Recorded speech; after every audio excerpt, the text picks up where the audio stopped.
Are back. No one thought we would make it, but we did. It has been 4 years of a hiatus, some would say. There were some episodes we recorded in that time that I think you're going to have to get on some special lists and twist our arms to get, because they did not get released. But here we are. Nick, how the heck are you? I haven't seen you in 4 years. So I haven't seen you in a podcast in 4 years. I know. I know, right? We're two brothers doing the holistic thing on somewhat opposite sides of the country, different time zones. We love each other, and we're here to talk about, I think, some very important holistic things today that people will get something from. And also, we're doing this because we love it. We're back to doing some of the fun stuff we do. Yes, everybody, welcome to season 2. Season 1 was 100 episodes of The Cultivated Being. And then we had children. And then we're like, let's take a break for a second. And 4 years later, here we are again. In high demand. And more excited than ever. I'm stoked. Oh, yeah. I think we've learned a heck of a lot. Yeah. Really. Yeah, I'd say so. Honestly, big 4 years on my end. Yeah, my wife Claire and I were talking before this and thinking about where our mindsets were 4 years ago. And this is, of course, pre-kids. Well, we just, we have a 4-year-old now. Jake has a 4.5-year-old. I don't exactly know when we stopped recording. It was when you had a kid. I toughed it out when I had one. For 6 months, was grinding it out on no sleep. And then you had a kid and we're like, we need to take a break. That's what happened. Okay. All right. I'll take the blame on that. Yeah. I mean, not to mention moving and changing practices and all the other stuff that have happened in between. Oh, yeah. And then here's the proof in the pudding. Of my 4-year-old walks in. Oh, special guest, Rafa. Peter Pan clothes, as one does. I hope people are watching this on YouTube. I hope we post this on YouTube. That's a cute Peter Pan costume right there. Yeah, and of course he can't hear you because I have the headphones. But of course, so I think season 2, these next 100 episodes are gonna feature more 4-year-olds. If I had to guess, especially if we're recording at home. They know wherever to find you. They know it. And you can't just lock yourself away, because then there's crying. That's true. You actually, yeah, that's worse. That would look worse for our brand, probably. No, you do. You have to be findable. That's key. Don't that's listen key feature. to that crying in the background. It's nothing. Trust me. I mean, it might be nothing. You know what I mean? It might be nothing. I learned the meaning of spilled milk the other day. I really did. Tell us about it. Well, I think I did tell you about this because I think we did talk that day. But yeah, just kind of rushing to get out the door. And I was rushing to get to work, and just like last second kind of putting food in the kid's mouth. And he spilled the whole glass of milk. This wasn't the first spill. It was actually the second spill. The spill was more devastating than the first for some reason. Anyway, whole cup on himself, the chair, which is like a cloth chair, which like became a puddle of milk in a cloth chair, was bad news, and the floor. And guess what? Kids want to cry over spilled milk. It's 100% of the time. They don't cry as much on, spilled water. It's milk, and they lose it. Yeah. Every time. It's so good. It didn't happen. Was it raw milk by chance? I couldn't say if it was. It's not legal in Tennessee. Okay. Well, that stuff's expensive, and I would cry over it. So. No, I don't buy. That's milk's something I don't cheap out on for sure. No, I do splurge. I don't go cheap milk. Oh yeah. I have a couple luxuries in life, and it's like milk, eggs, coffee, beef, and then everything else I'm probably cheap. That's right. I That's yes. the list. Yeah, I mean, I this is how cheap I am as a dad. I mean, this is probably like straight up dad stuff here, but I still get fresh underpants in my stocking at Christmas. Who I gets don't them buy for you? underpants otherwise. Does Santa get you those, or do you buy those? That's Santa. Yeah, My mother-in-law buys those for me. good deal. I'm part of the family now. Every Christmas is like a hi Jackie, shout out to you. I know you listen to this. Is a Costco run for some Kirkland brand socks and underwear for all the boys in her family. And I'm grateful. I am too. I'm telling you, that gets me through the year for sure. Those beats So, for me. you know, Think about it. I'm not I'm not splurging on my knickers, but I'll splurge on some milk. Speaking of, I could not have milk for the longest time. And that whole raw milk thing is real. Yeah. We have a for ton sure. of raw milk in our house now. And it's like, wow, it's like the nectar of the gods, man. It is, It's man. nice We to have miss milk. when Henry was a baby, we were in North Idaho, and raw milk was easy. You could buy it at the grocery store. In Tennessee, you need a milk guy. You need a guy. Yeah. That's the way it now, is. yeah. Now we're putting the pieces together. It And now sounds the like feds are onto him now. oh, I bet. Yeah. But you know, he's doing the work of the people. I mean, he's kind of like a Rosa Parks, but with milk. Yeah. Yeah. And people are gonna say, "Whoa, that was quite the Yeah. connection there, stand. Nick. Like, come on." But you know, for I some mean, I people, it's hesitate just to say important stuff. like good connection, connecting Rosa Parks to my milk guy, but a connection of sorts. Yeah, yeah. I'm not saying it's like Wouldn't a put him on really that tier, appropriate but connection. Yeah, maybe not on the same level. I mean, doing Um, his part. He's doing his part for sure. yeah, it's important for some people. I'd actually wouldn't mind doing an episode on like controversial foods that are great. Maybe that's the next episode. But this episode, Nick, I had an idea. What I really wanted to get into was so we've had this 4-year break and we have learned a lot.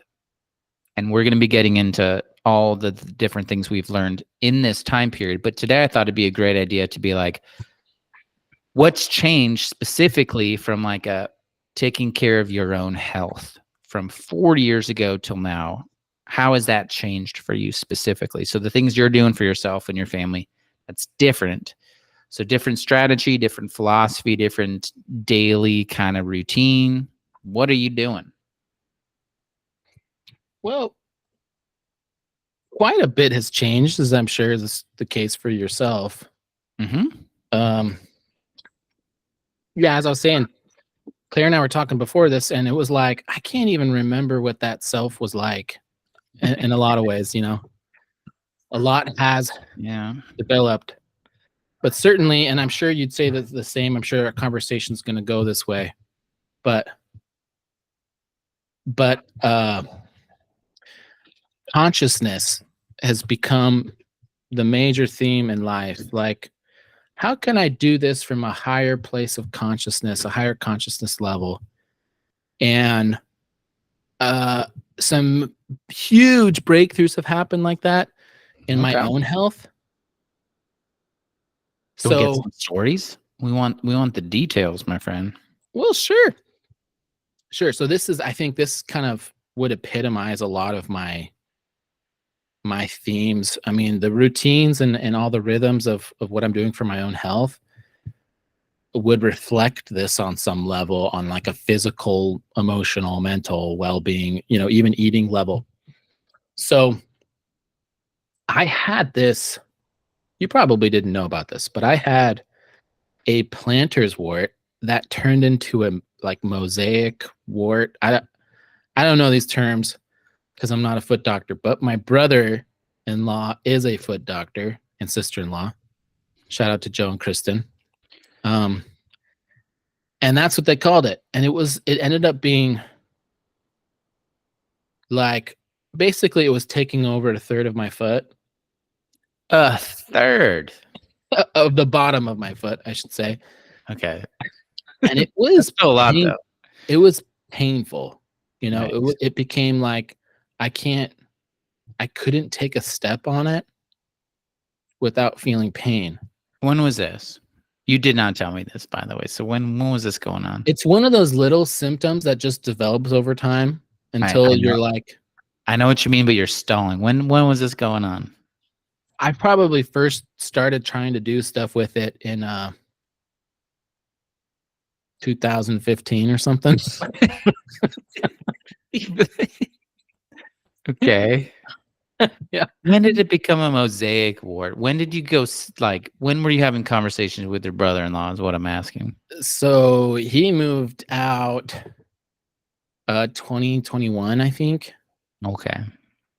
And that's when it was like, hey, this has gotten serious. I need some help. And, I tried all the things that one tries. What did you try? Those simple ones at first were like, you tape it, you try to cut off the oxygen supply, you put nail polish over the it. old duct tape situation, yeah. Then I saw a Dr. Berg video at some point, and he talked about iodine. Of course, iodine's a fantastic antiviral as well as It's an antiseptic. It's very powerful, yeah. You can very powerful. In restaurants, they use it to sanitize a bunch of the stuff that you're using, iodine water. It's great. Yeah, that didn't work. I mean, I was just using straight iodine too. It wasn't in a solution. And that did not work. And was it spread? You're like, this is getting kind of out of control. This is 1/10 of my foot right now. Yeah, right. And so I asked my brother and his wife for their professional opinions. And they ended up saying, you got to scrape it all the way down. You have to get all of the virus tissue, all the dead tissue out. You have to get where the virus would be. What did you scrape it with? A surgical knife. Okay, nice. Wait, 1/3 of your foot? Yeah, no, they did it. They did it for me. Wow. So they did it the first time. Are we talking like ball of your feet or your heel? What are we talking here? Like underneath my 3rd, 4th, and 5th digit, like that pad of my foot. Mm-hmm. So they cut it out. They basically you have to go to where it's bleeding. Like you have to get all that tissue. So they cut it out, and I'm like bleeding. And then they put on this special lotion that has, I don't know all the medical terms for this because I don't think I was paying attention too hard at this point. There's like some beetle juice that's in it, really potent stuff. It costs a whole lot of money.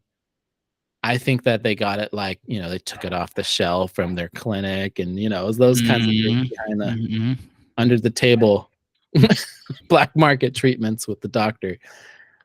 And so they did it,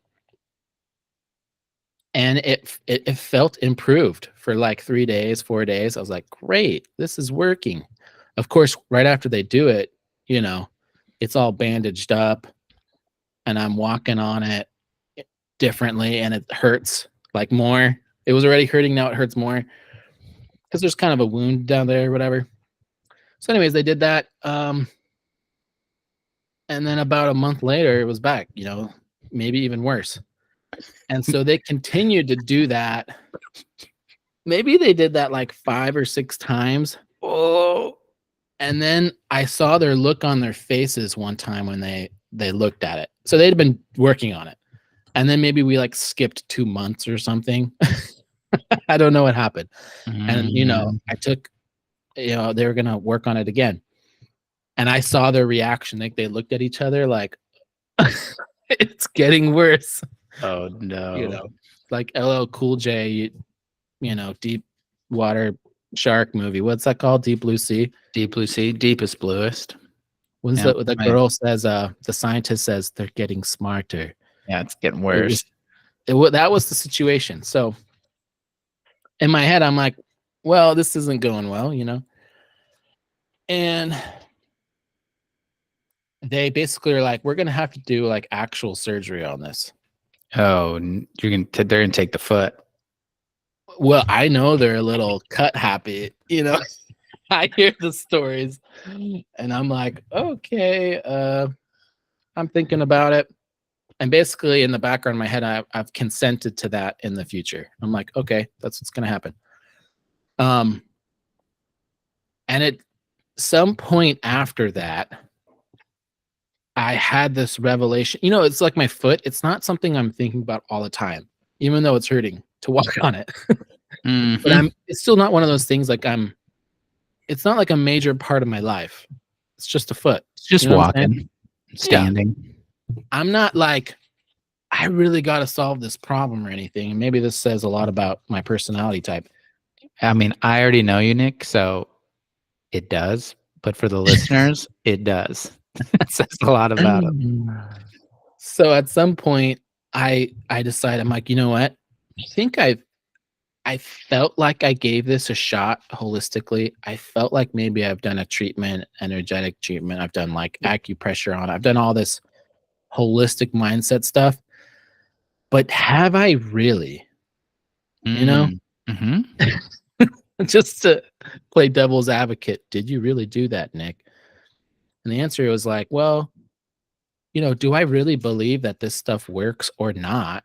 And that my This only stuff, you mean the work you do professionally? yeah, Yeah. and I'm trying to help people with every day, and I'm like, this is a lesson for me. So I committed to one very serious meditation to kind of search my own subconscious ethers to see if there was something going on here. And Eureka, there was something. Okay, let's hear it. There was a belief in the condition itself. There was a belief in the planter's wart. There was a belief that this was like maybe a bigger problem or this was a more medical problem. There was a lot of beliefs wrapped up into me having this. And I had the strong revelation. You know, it was like everyone's doing what they should be doing. These doctors who are doing all the doctor stuff, like this should be working, right? I had the revelation. I'm the one causing this. Mm-hmm. And I realized I was manifesting this problem week after week, day after day. I'm the only one responsible for it. And my thoughts, my beliefs were stronger than anything that they were doing. Yeah. And So I very intentionally, you know, this was a strong aha moment. It's another thing to just be like, offhandedly, I'm going to delete these beliefs. But I had this huge aha and I was like, cancel, cancel, cancel. I'm unsubscribing to this thought process. okay. No more membership in the belief of this issue. Was it a specific thought process or just a belief about warts in general? It was my specific belief in this condition for myself. That So it you wasn't were like, that you were experiencing that could be diagnosed as a mosaic wart. yes, I wasn't like thinking about other people. Mm-hmm. Right. As is my normative thought process. Oh, 100%. I was just like, I'm causing this. It's my beliefs. And a major belief being like, this is a difficult issue. Like Right. just that belief. This is difficult. I was being convinced of that over time, right? The evidence was there saying like, oh, if this was an easy issue, it would have been solved. So there was a belief in the difficulty of this issue. And so that was a big part of what I was trying to resolve, as well as any false belief that I didn't have what I needed within me to heal it. So basically I went from,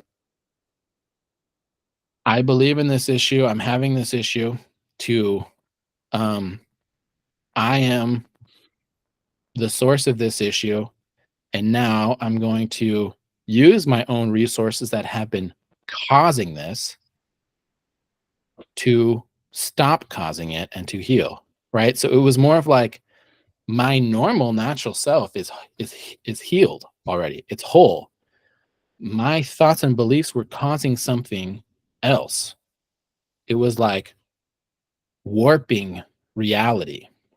Mm-hmm. So yeah, just unsubscribing to that. And oftentimes there's some emotional baggage that goes with it, like feeling guilty or frustrated or, all this other stuff. So it's like I did like a whole process of clearing that baggage and then picturing it being healed.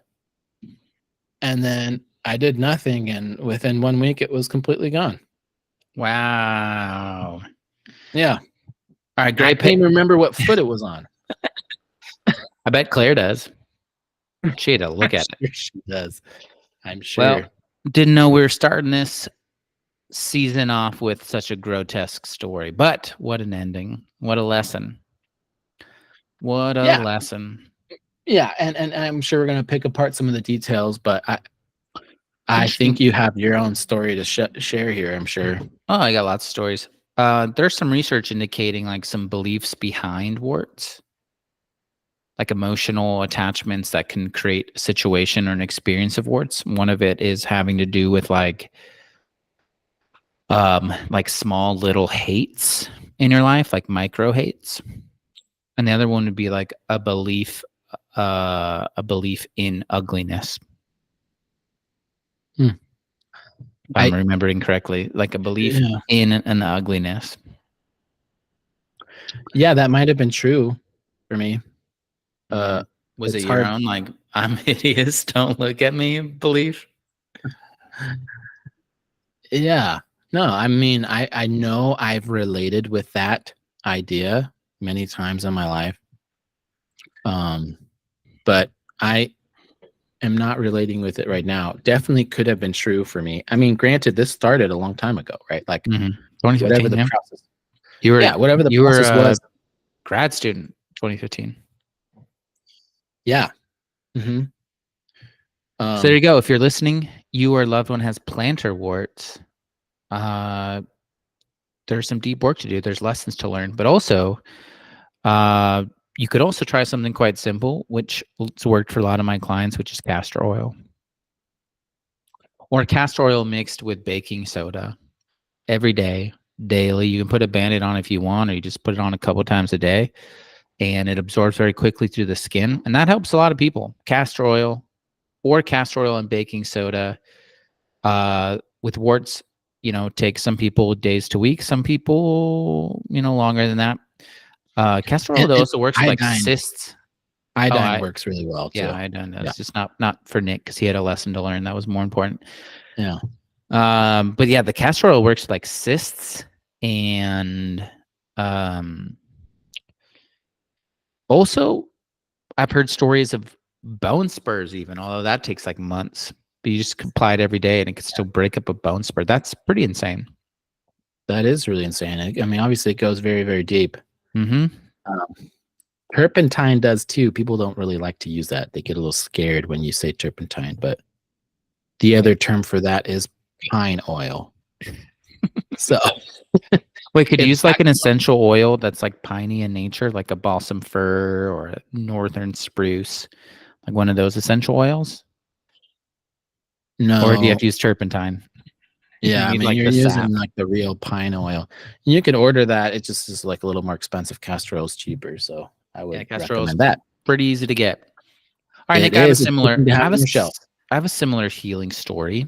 Tell me about it. This is what I even thought we were going to talk about. I thought we were going to talk about something else, but similar thing happened to me. This would have been last January. I shared it on my social medias for any of you follow me on social media, but I was just doing some like wintry plunges. We were doing like Polar Bear Club winter swimming. And one day my left ear got clogged. And I was like, that's kind of annoying, but that happens from time to time. And you kind of shake it out or whatever, it goes away.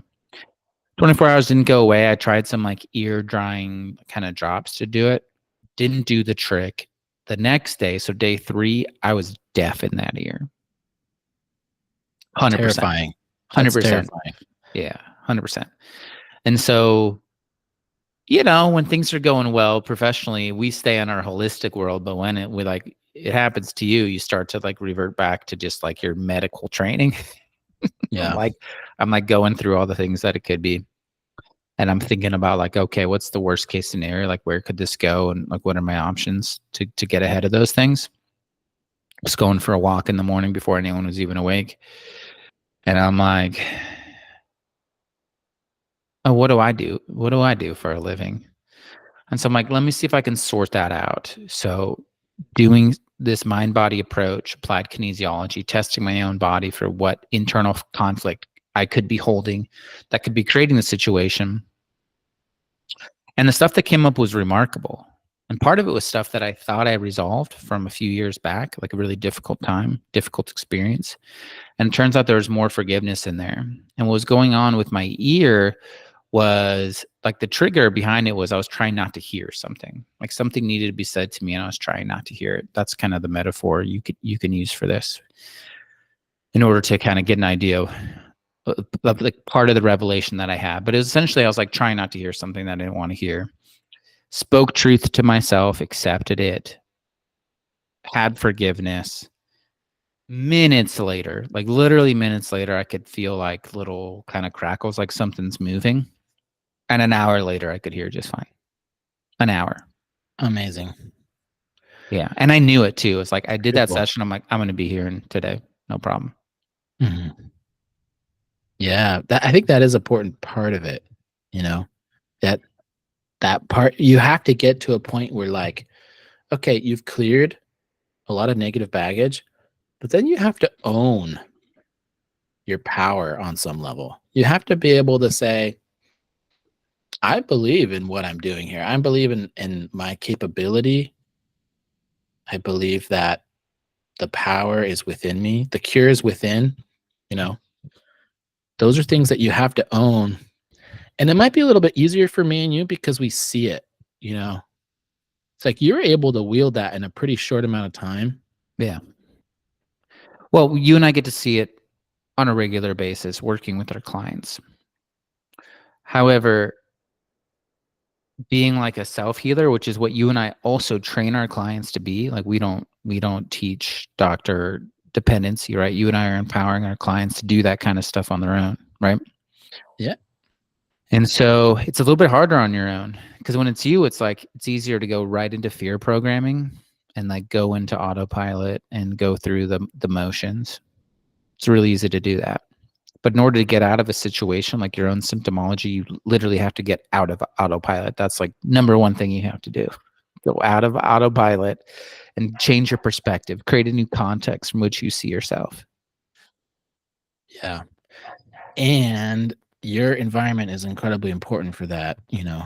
And that environment can be obviously the people around you. That's super important. Having some, they might not be trained in the healing arts, but if they're somewhat loving and they give you a sense of safety, powerful stuff. But, people, their environment now is so much like who you follow, what you're subscribing to, what you're consuming on a daily basis. So much your environment right now. 100%. And so I have to take inventory on that all the time. 100% have to take inventory on that. Because just like you said, like your goal in these last 4 years is taking an inventory on consciousness state or consciousness levels. Is this the conscious level that I want to be operating in, or can I move into a higher conscious level for this problem or for this experience? And I had to take inventory too for just entertainment, for example. So, for example, anything that's us versus them mentality, we know is below the level of integrity. So, people listening that aren't familiar, Dr. Hawkins has a map of consciousness that's free to download as a PDF. It's incredibly useful to have once you start studying and understanding what it means. But below a certain level of conscious level, you're out of integrity, and above a certain level, you're in integrity. And just below the integrity threshold is pride consciousness. And in pride is us versus them mentality or tribalism. So once you start thinking or talking in terms of like us versus them. So that doesn't matter. It could be whatever. Republicans versus Democrats or Dallas Cowboys versus the Philadelphia Eagles, whatever. It's us versus them starts going into pride.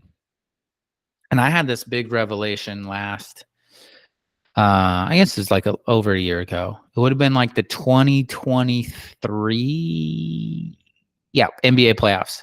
Nick and I are from Phoenix. I'm a big Arizona sports fan. I can't help it.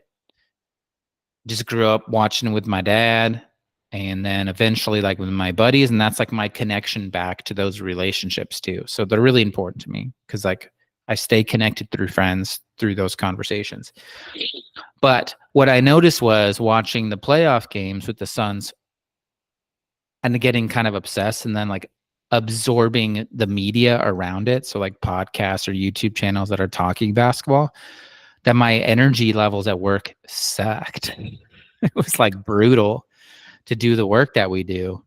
And at the same time, I was reading one of Dr. Hawkins' books at the time. Maybe it was The Map of Consciousness Explained. And he said just that, like us versus them conversations or us versus them ways of thinking are pride consciousness below 200. And so for work requires us to be above the integritist state. And I'm spending all my free time in tribalism. And it was making me weak. And instead of just being like, all right, I'm not going to watch any basketball, I just shifted my perspective. So instead of watching a game through the lens of us versus them, us versus the other team, us versus the ref, because, you know, Suns fans are always like, the refs are out to get us, the NBA's out to get us. We live on that energy. I was just enjoying basketball because it's a great sport and I love playing it growing up, and I love watching like the world's best do something that they're great at, so I can appreciate greatness now, which is a high consciousness level. And instead of getting like swept into my buddies' conversations about us versus them kind of conversations, it was just like finding the joy and humor in my buddies who are hilarious. They're your buddies too.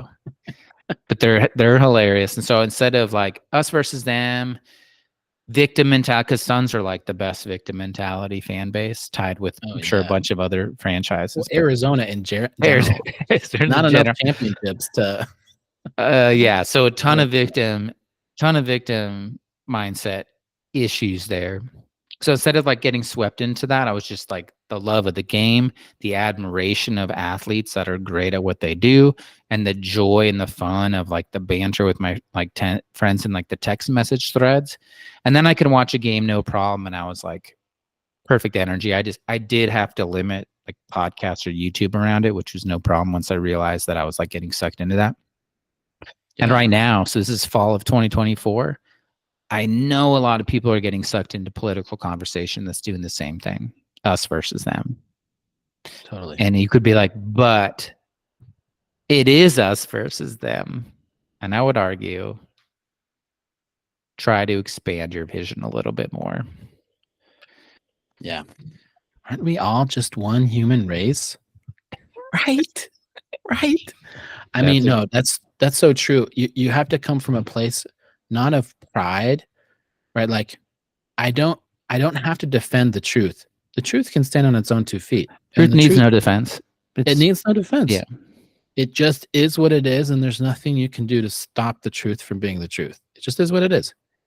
Yeah. Like the ocean is made of water or whatever, right? You know, you don't have to do some crazy logistical explaining. I don't have to defend that. I can be devoted to the truth. I can have love for the truth. I could even enjoy the truth. And like what Jake's saying, you know, it's okay to like something and to be a fan of something. Like, you know, I think Hawkins even uses this example, but he's like, you can say you like Johann Sebastian Bach, and if someone's like, no, Beethoven's better, you could just be like, well, I just enjoy it. I like it. So what Hawkins does is he talks about like a non-possessiveness. So it's you don't identify with the thing as self. So it's like, so in terms of a political conversation, like you mentioned Bach and What, Beethoven? Yeah. I mean, the debate is settled on them. They're icons. They're great. They're legendary. But like, if you're say like, okay, I'm this like staunch Republican or whatever, what he's saying is to be non-identifying with those things, right? So what does he call it? He calls it like devotional non-duality. Is that like his main term? Okay. So anyway, the point is, you could be like, this is a political party that I currently align with, instead of this is what I am.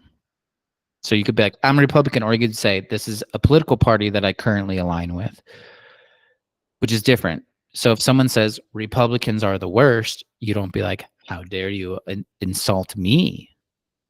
Because it's like, I'm not a Republican. I just happen to feel like I'm aligned with that. So you can't offend me by being critical. And the best example he does, like the more simple examples, is like, instead of saying this is my opinion, you can consider it an opinion that you currently agree with.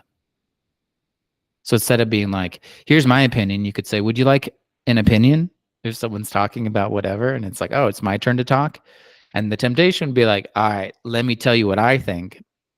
But Hawkins would be like, would you like to hear an opinion? And they're like, all right, sure. And you're like, here's an opinion. And they could be like, that's stupid. And you're like, all right, well, maybe it is.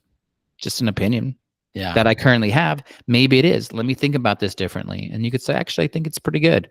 But I'm not offended by it. It's just an opinion I currently agree with. I could be wrong. I could change my opinion in 5 seconds.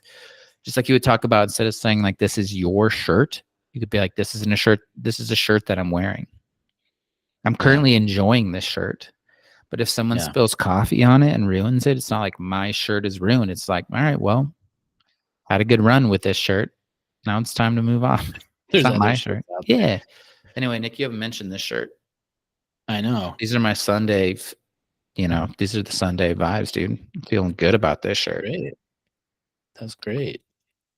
For those who are just listening, beautiful floral patterned shirt with nice golden yellow yoki centers. It is like egg flowers, daisies. I don't know. I don't know my flowers. That's like a cage-free, free range flower. Yolk color for sure. Oh yeah, the good stuff, man. It's a deep orange. Oh baby. Yeah, man. Coming to you on a Sunday afternoon, which probably won't be our normal podcast time. This is the Sunday fit. It's what feels right for me today. I guess we'll be recording, if I had to guess, mostly like while we're working. We'll take like an hour break and do a pod. But Sunday afternoon, dude, this is like Sunday family dinner, me and you, Nick. Feels good. I know. And for those of you not behind the scenes, like just the two of us are. And Rafa, your son. So if this isn't Jake or me listening at a later time, we did mention, we're like, if this is true for any of our pods. If it sucks, we throw it out. No skin off our backs. We're just gonna have a real conversation. Nick, have we ever listened to our pods before? I listened to some of them. There's a couple that I was like, oh, that was actually really, I didn't know a lot of that stuff. Jake just really taught me some stuff. Or teaser for the rest of the season. I'm about to bring it, Nick. Little teaser for the rest of the season. I have some material. I'm stoked. I'm ready. I'm really pumped about this time. I'm pumped about teaching on a new level. Like this 4 years have been immense for me. So if you guys are regular listeners from the first 100 episodes, buckle up. If you're new, welcome. This is going to be really fun. But Nick, I'm going to bring it. And so I'm excited for that, but I'm really excited to connect with you on a regular basis, my brother. I like that rhythm. Absolutely. It just adds to the beauty of my life for sure. And I want to mention, since you're going on about like, what does the future hold for this podcast? I don't know where you're at on this scale, but let's just rate ourselves in a totally honest opinion here. Okay. Right. And I'm not saying rating our skill and delivering good, fresh, hot topic podcasts here. I want to say, how did you feel like you were tiptoeing at all with the our our first season of the podcast? Did you feel like you were people pleasing or straddling maybe some kind of like walking some line between being your true authentic self and then also like, hey, look, I don't want to lose my potential clients here that might be listening? 0 to 10, 10 being I was straddling so hard I was doing the splits.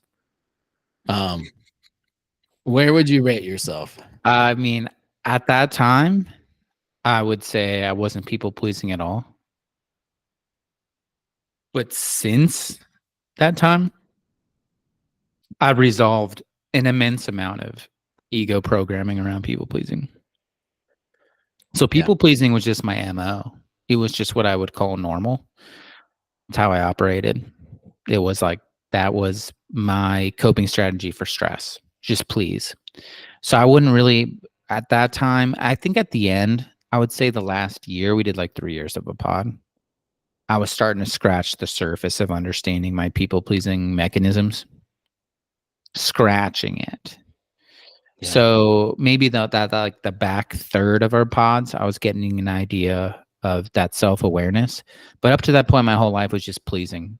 Under stress, that's what I did.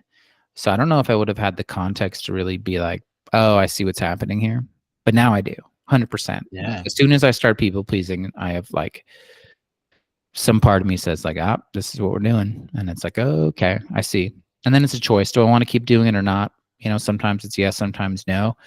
But now I can see the people pleasing happening in real time. And I would say this for our first, at least the first 2 years and change, people pleasing was just normal.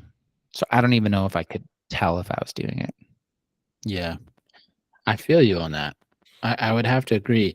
I mean, I certainly was aware of the fact that my practice was so baby fresh that if I messed up, I was really aware of uh not wanting to ruffle too many feathers because I was like, if I have a bad month, I am out of practice. You know what I mean? So I was certainly at least somewhat aware of that at times. I mean, most of the content we did, I'd absolutely stand behind. Like I believed in that content.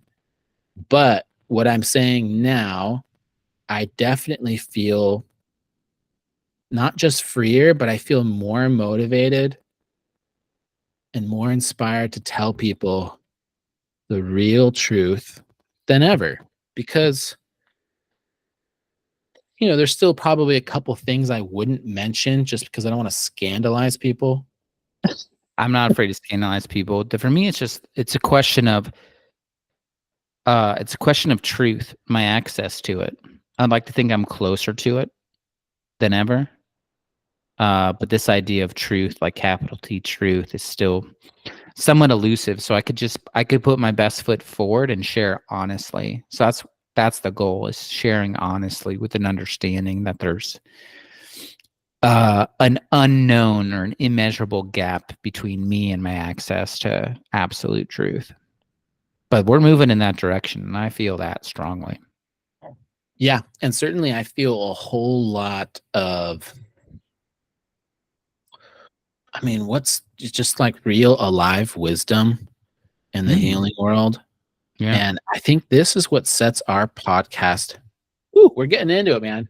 I have a lot of, you want to hear my opinion? Let's go.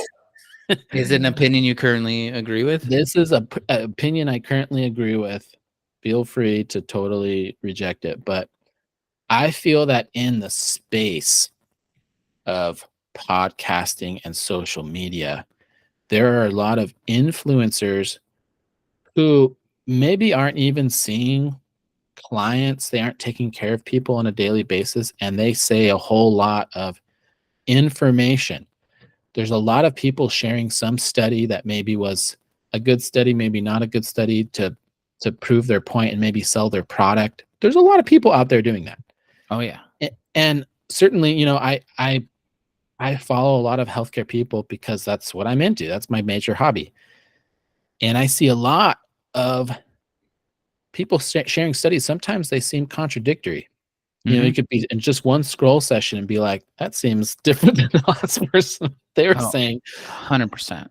And there's a lot of there's really too much knowledge out there. There's more knowledge than we need. Oh, it's And paralytic, and the more that I learn, the deeper I go. This is the interesting thing. So I think here's the difference between our first well, wait, 100. hey, can I give Okay. my full thought on this? Yeah, but I'm Because I want pumped. to juxtapose. Okay, go for it. There's too much knowledge out there, and there's not enough wisdom.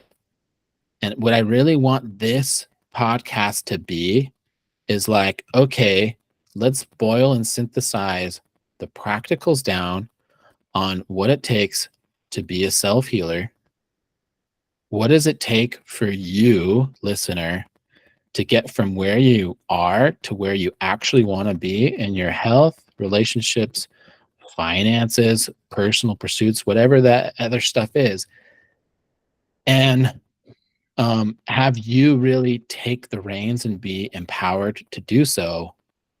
Uh, and so this is going to be like, what's the essential premise of all techniques that get you there? That's what I want to share with people, the real nuts and bolts wisdom of progressing and healing in life. Yeah, man, I feel like our first 100 episodes was really like this technical distillation of all these podcast influencers, because you and I are like this research model, and we're listening and downloading from all these people. And then the further I go, the deeper I go, health starts to get simpler and simpler. And it starts to look like basic things like taking your shoes off and standing in a creek in some sunlight and slowing things down and taking a deep breath and practicing forgiveness as much as you can and really trying to be available and loving towards others. And it's pretty simple. Hard to do, but simple. Yeah, yeah, Like yeah. health is starting to look like sitting under a tree and just like contemplating the beauty of creation. Certainly, and having the openness in the moment for expansion. And I'd say my two biggest influencers I subscribe to, Oh, and fun. Let's do they this. would not. Well, it's going to be paradoxical because they're not really. They eschew being influencers, and one of them has passed away, and that's David Hawkins. So we've talked about him. Number one. The other one, Godfather of the podcast for sure. really, yeah, really. The other one is Yuan Se. You probably haven't heard him. Have we talked about him? Probably not. We haven't. He wrote a fantastic book. He's written several books that are really good, but the one I love the most is called Well-Being Begins With You. And Beautiful I title. I discovered this guy. I mean, talk about high integrity here. I discovered this guy. He's basically a qigong teacher, but Mhm. like a full system qigong, like a whole life getting better system of qigong. And he was like a qigong healer for a long time, before he started to get famous as like, teaching qigong and his forms of qigong. But I one of the things I was really into doing, I must have discovered him like maybe 4 years ago or so. I would just type into YouTube periodically, like healing documentary or something like that. Or like I do acupuncture documentary, chiropractic, qigong, like just whatever buzz, and I try to get some kind of like actual well-made produced documentaries. There's a lot out there. And one of them I discovered was their organization released one called Already Free. And I was like, this is interesting. And it was centering around a gentleman named Norberto Rodriguez and then a woman.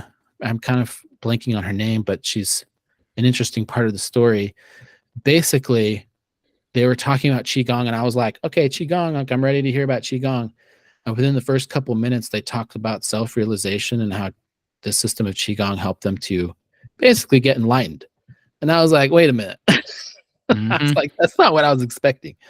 And so the whole documentary became about their process of enlightenment.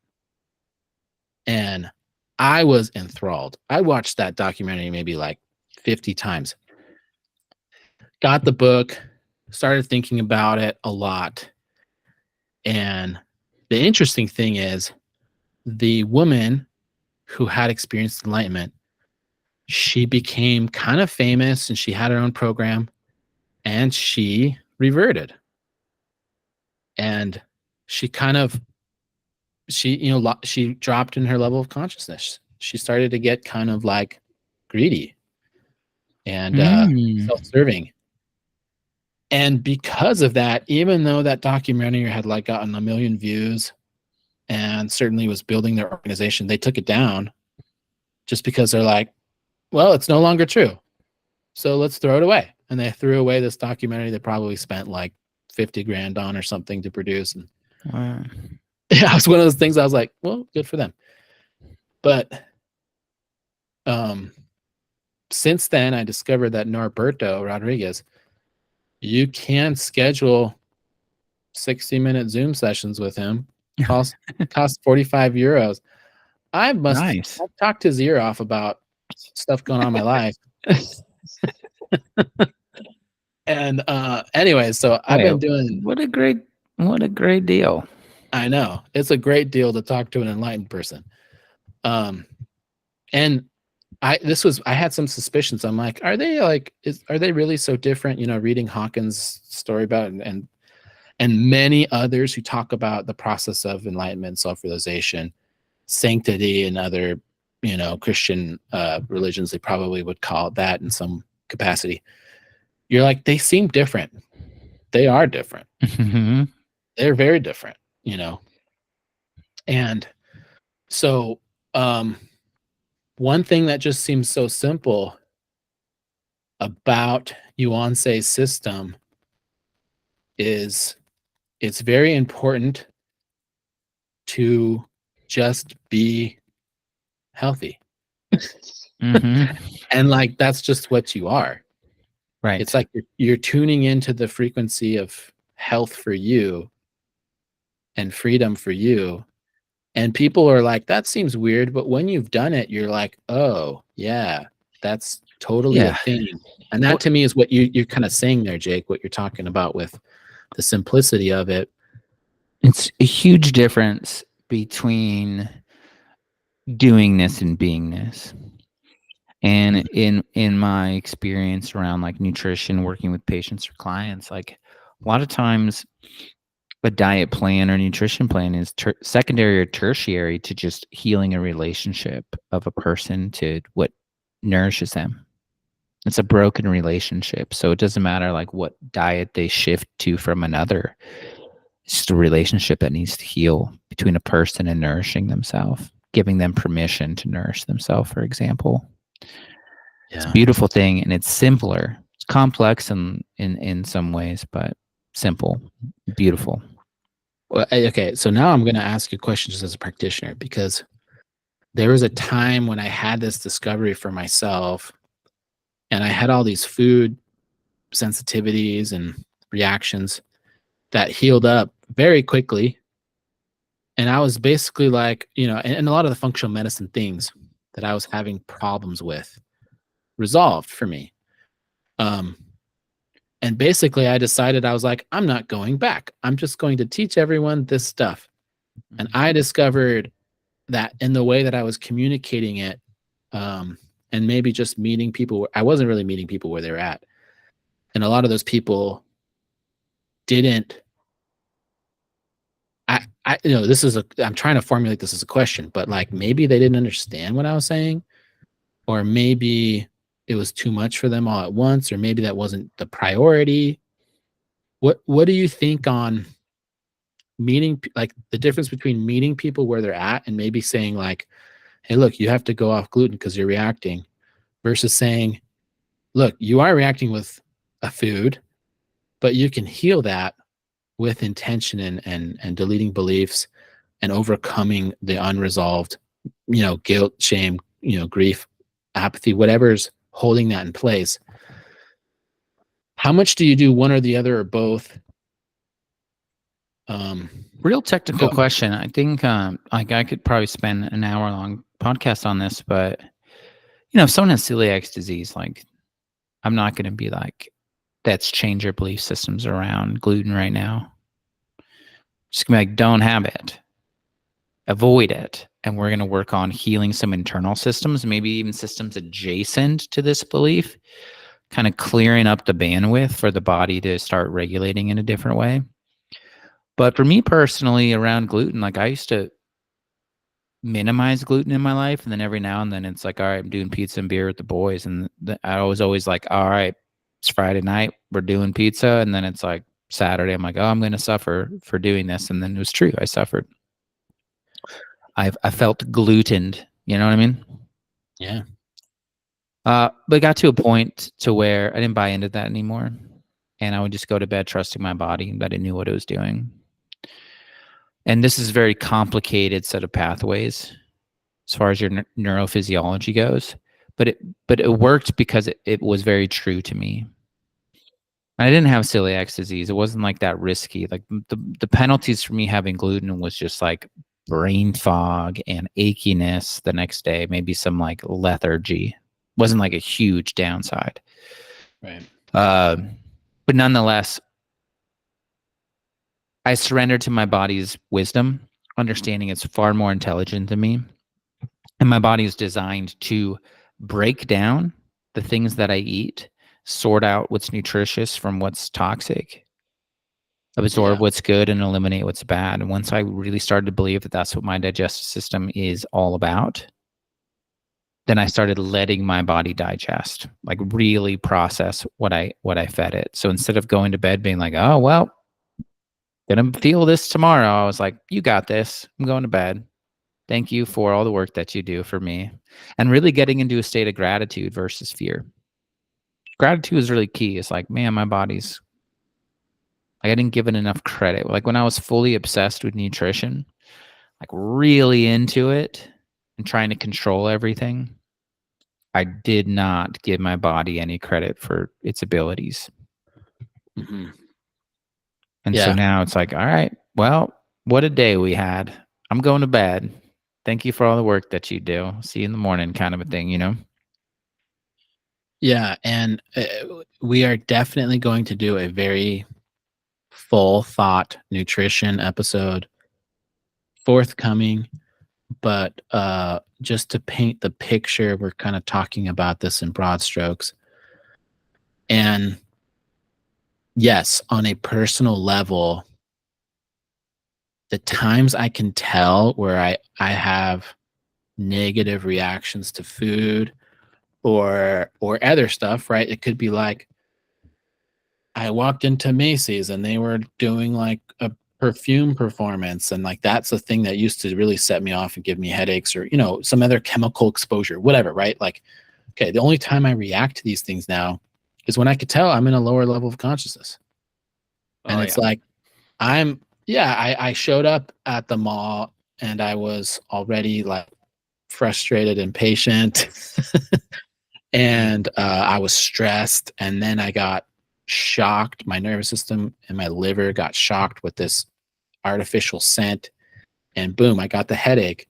And it's like, okay, well, now I have the awareness of the headache. I can start to do my own healing process with the headache. And part of that is to get back to square one, right? If I get to above a level 200, meaning I have this integrity, David Hawkins, we're talking about the map of consciousness, I go from being negative on the scale to neutral or positive. Already the healing process has begun. Whether or not I even do anything about that, my body is in a more integrous place and is doing healing because that's what it does naturally. Even if you just got there, you would feel improvement.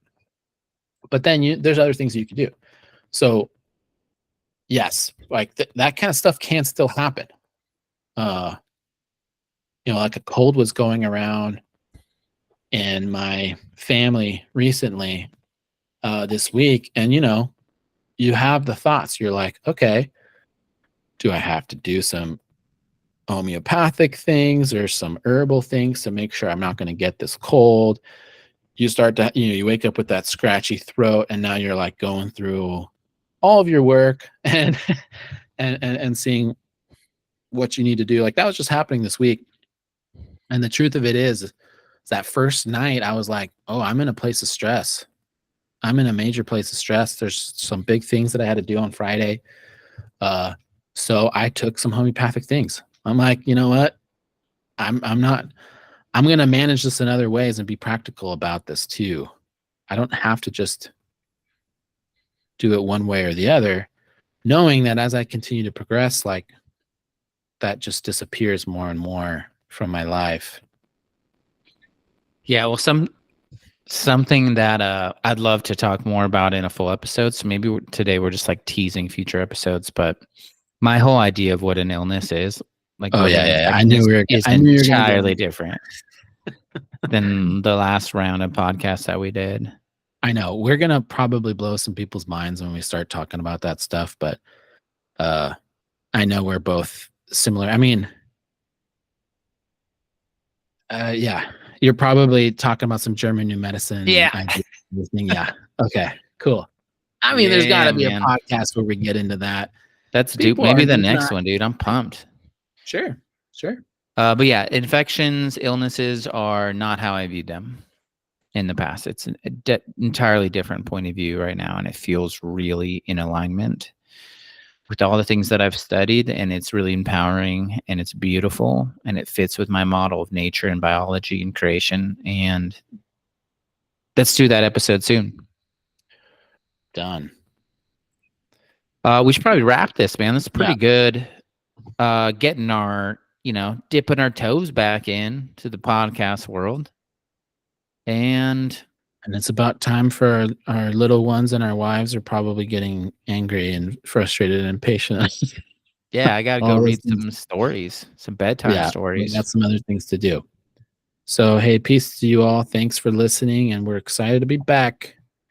And as always, I guess follow us.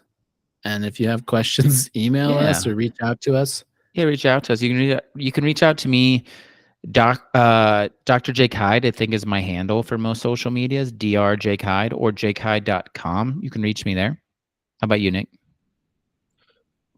Dr. Nicholas Hyde, I think, is everything. .com is my website. And then everything else, something like that. So yeah, feel free to reach out to us. We both do long distance work at this point, if that's something you're interested in. That's what's changed too since our last pod. I now do virtual work with people in multiple countries all over the world. So very interesting journey we've been on. I look forward to talking more about it. This is going to be a great series. Really leveling up the game here. All right. Well, we hope you enjoyed. See you next time. Love you guys. Bye.